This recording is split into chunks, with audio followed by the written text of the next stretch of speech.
Então a gente olha para a Escritura e percebe o seguinte: Cristo é a única palavra de Deus. Isso aqui já dá uma dica litúrgica para quem é leitor. Quando a gente vai ler ali no presbitério ali, a primeira leitura, a segunda leitura, a gente termina com palavra do Senhor, e não palavras. Porque Deus só tem uma palavra. Cristo é a única palavra de Cristo. Uma palavra. Um texto só é palavra de Deus se ele fala de Cristo, se ele aponta de Cristo, se ele é testemunha de Cristo. Mas o seguinte: como pode um texto que está lá no Antigo Testamento, que está lá nos primórdios do povo de Israel, ter como tema Cristo, que está ali no início do Novo Testamento? Como é que pode isso? E aí entra uma coisa muito importante que nós vamos falar na aula de hoje, que é o tema da inspiração.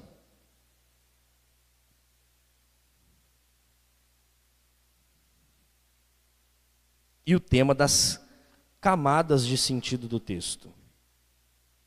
Então eu olho o seguinte: Deus é o autor essencial, ou seja, na essência do texto sagrado, na essência da Bíblia. Quem é o autor sagrado? Deus. Deus é o autor essencial, a mensagem essencial, aquilo que o texto quer dizer. No fundo, o autor é Deus, por meio da inspiração. Inspiração tem a ver com sopro, né? O sopro. O texto bíblico sem a inspiração seria um texto comum. Seria alguém escrevendo uma história, como outros tantos escreveram histórias, né? Flávio Joséfo escreveu histórias lá na época de Jesus, lá nos anos 70 depois de Cristo. Mas a Bíblia, o texto sagrado, só é texto sagrado porque essencialmente o autor é Deus. Mas como é que funciona? Tem autor, tem Lucas, tem Mateus, tem Marcos, tem João, tem Paulo, tem Pedro, tem Judas. Como é que funciona essa multidão de autores? Esses são os autores instrumentais. Os agiógrafos são autores instrumentais. E aí entra o tema da inspiração para nós aqui, que é importante. Por exemplo, você vai aprender a tocar um instrumento, vai aprender a tocar violão. Aí alguém que está te incentivando a aprender a tocar violão, ele compra o violão mais caro possível, o melhor violão que está disponível. Te dá o melhor violão. Alguém que está querendo te dar uma força, incentivar, te dá um violão lá que foi do bisavô dele, tem um valor afetivo para ele, mas aquele violão assim velhinho, o som dele não é aquela coisa toda, ele já está meio assim, rompendo lá com o braço do violão e a base, mas você recebe aquilo. Aí você estuda 10 anos, seu violão de estudo, você tem o terceiro violão. Aí um dia você vai se apresentar. Você é maravilhoso, um espetacular músico. Aí você pega o violão mais caro. O som do violão mais caro é até bonito, a apresentação fica melhor, as pessoas gostam de te ouvir. Aí alguém te entrega um violão, aquele lá, velhinho, e fala: toca aqui nessa canção, a canção tal que o meu avô sempre tocava.